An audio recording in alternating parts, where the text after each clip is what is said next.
Another beautiful day in the allotment. Today, 19th of March. You can see sun is shining outside. We're expecting around 15 degrees today. And I'm planting my tomatoes inside the greenhouse. These tomatoes will go in a 10-liter pots. That's what I've been doing last 6 years or so. And I can harvest the tomatoes in the first week of June. That's the plan, and it's been working so far last 6 years or so. These are different varieties. Some of them are really big: Gigantamo, beef stick, super stick, and also one of the exhibition varieties, Shirley. Before I put them into pots, I will explain how I make my own tomato mix for planting. You can see in detail and then decide whether you want to make your own like that or in a different way. At the end of the day, it doesn't matter how you make it, as long as the soil got good nutrition, the plant will thrive and give you the better harvest. Very simple. These are the pots. These are 10-liter pots, and I use these pots for my tomato planting inside the greenhouse. The soil is 3-year-old. I can use this soil, very soft soil, to grow the carrots or any other vegetables in the pots or on the raised bed. This is the farmyard manure and topsoil and multi-purpose compost. These are the three I'm going to mix. And when it comes to the fertilizers, fish blood bone, bone meal, and caseite. These three are organic fertilizers. I don't need a fertilizer for tomato at this stage. They need in 3 months down the line. That's the time these will come handy. So I'm using this as a measuring cup. For example, I'm going to take 3 of this cup multi-purpose compost,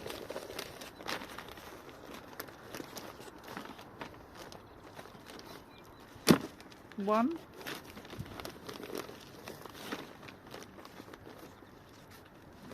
two, and 3, and 1 cup of farmyard manure,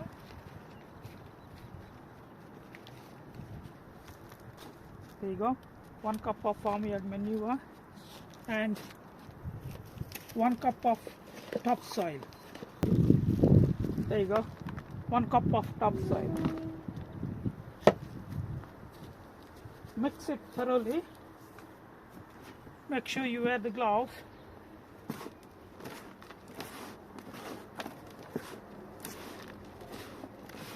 Now I've done it.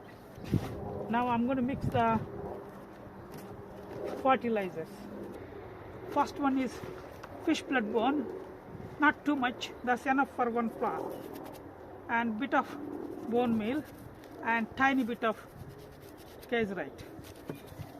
Mix with the soil properly, and if you want, you can add some perlite, or you can leave it as it is. Perlite gives you a bit of water retention, because these are the greenhouse pots. I have a automatic watering system. I don't need to retain the water, so I'm not going to mix the perlite. So this is the 10-liter pot.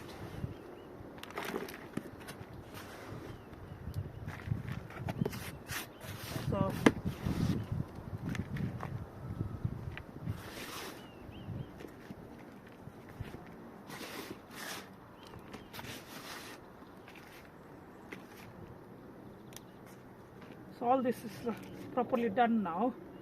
I don't need to worry about any other fertilizer.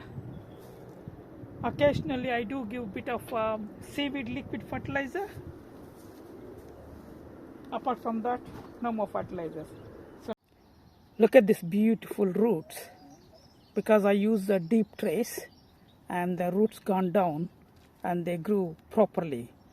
And deep root trays, they have a big hole at the bottom. It also contributes towards the air pruning. Air pruning is a different subject, but what it does is it gives enough air from the bottom and roots can grow healthy. So after filling the pots, make a hole. The beauty of the tomatoes is you can plant them as deep as you want. And I'm just taking this one and putting it inside and covering the soil, and you can plant until neck. Actually, this is good enough for time being, and put a bit of soil around it.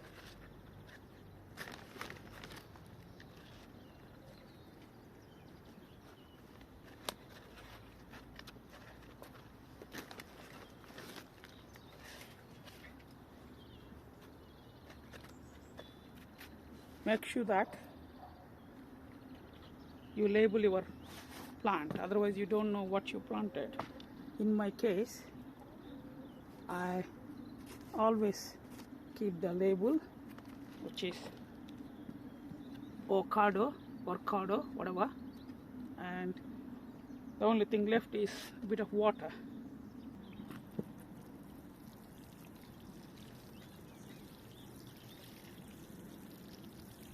These plants are already in a tray and the tray was watered properly. I don't need to drench them. That's good enough for the plant. So that's one plant done, and I'll take another. Look at the roots.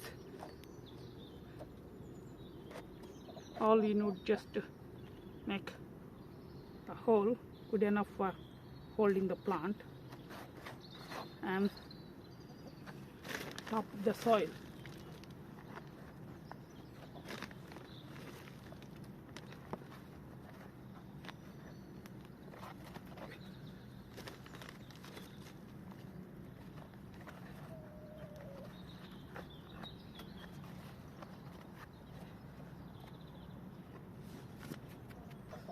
Keep the label in.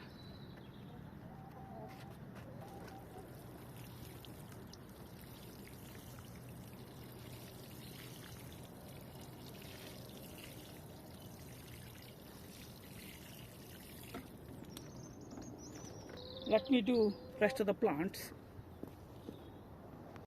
Now I have planted 7 plants in these pots.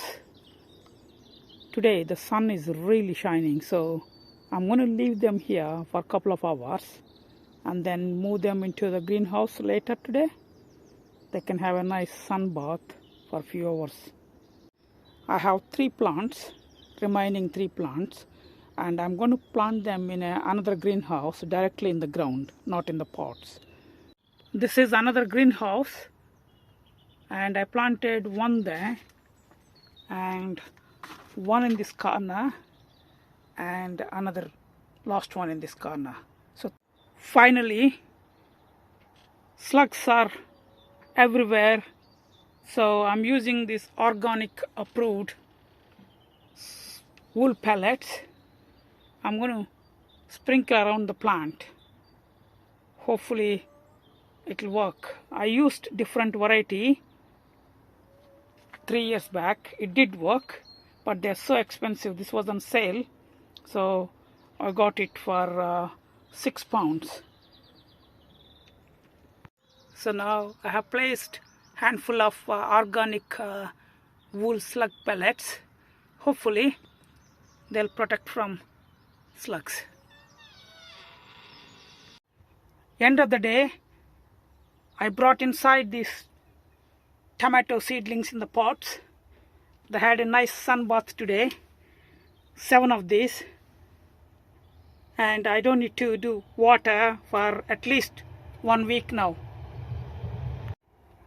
If I want, I can give balanced fertilizer, liquid fertilizer, something like a grow more, but I don't use inorganic fertilizer. That's why I don't basically encourage putting these inorganic fertilizers in my soil.